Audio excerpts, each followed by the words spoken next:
Photoshop now has two lens correction tools, the lens correction, which was there before in previous versions, and the adaptive wide angle option, which is new in Photoshop CS6.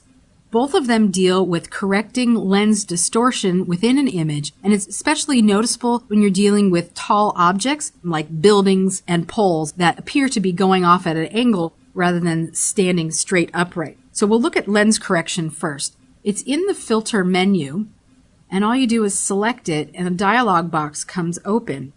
By default, it should automatically detect the lens that was used to create the image if that particular lens is in the profile already loaded into your version of Photoshop. Now, there are a lot of profiles already loaded in, but if you can't find your particular images in the preset, you could plug in your camera make and model and choose even the lens model and then select a profile. Now, in this case, the camera model, it's identifying it as a Nikon D40, but the profile wasn't available, so we're using a Nikon D90 that has a similar range compared to the original camera settings. At the top is the auto correction area. There's also a custom tab, so if you wanted to go a little bit further into making corrections here, you can correct for geometric distortion, so turning that on and off. You could see that turning that on automatically improves the angle of the masts of these boats. You can also turn on chromatic aberrations, which will improve the quality of the image.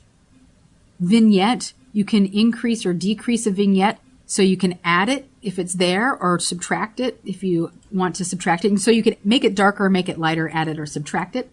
There's also auto scale image, so as you're modifying it with these different options, it will scale to fill the original boundaries of your dialog box, your image. You can also choose edge transparency, edge extension, or black or white. In the custom area, you can increase or decrease the amount of distortion.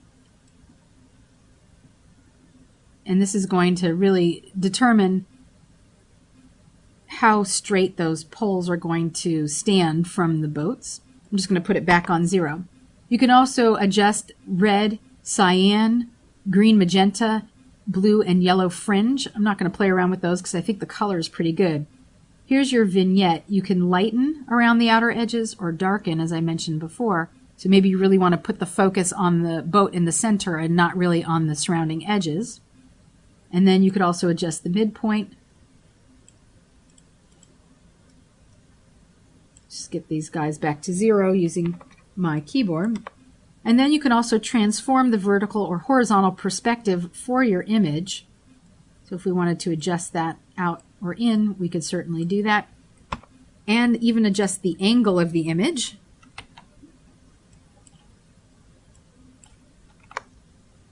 Let's put this guy back to 0.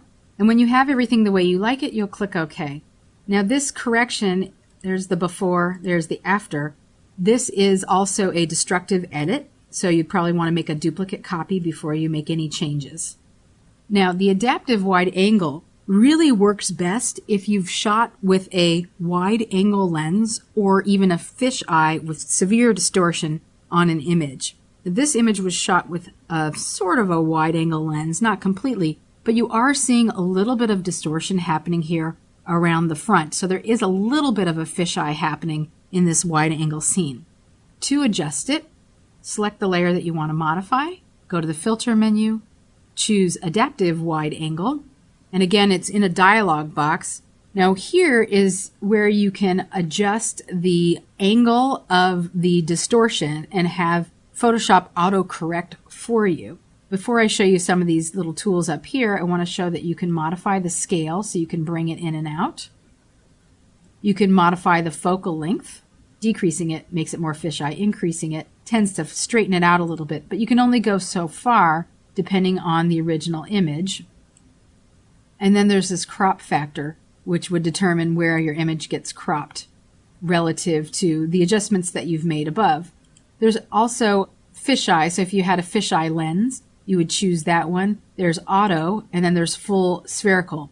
Now it's looking for a lens, so if it doesn't automatically detect what lens that you're using, it will give you a little alert to help you work your way around the dialog box.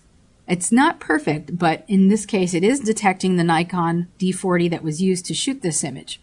Now with this cursor up here, you can create a constraint line by clicking and dragging in a line to try and adjust the curvature. So I could click, and notice as I'm dragging, that line is sort of curving along with it. So it's detecting that there was a wide angle or fisheye used, and now it's straightening based on that detection. You could then scale the image up and crop it off so that it looks nice and clean. Or maybe you would leave everything as is and then just do your own cropping.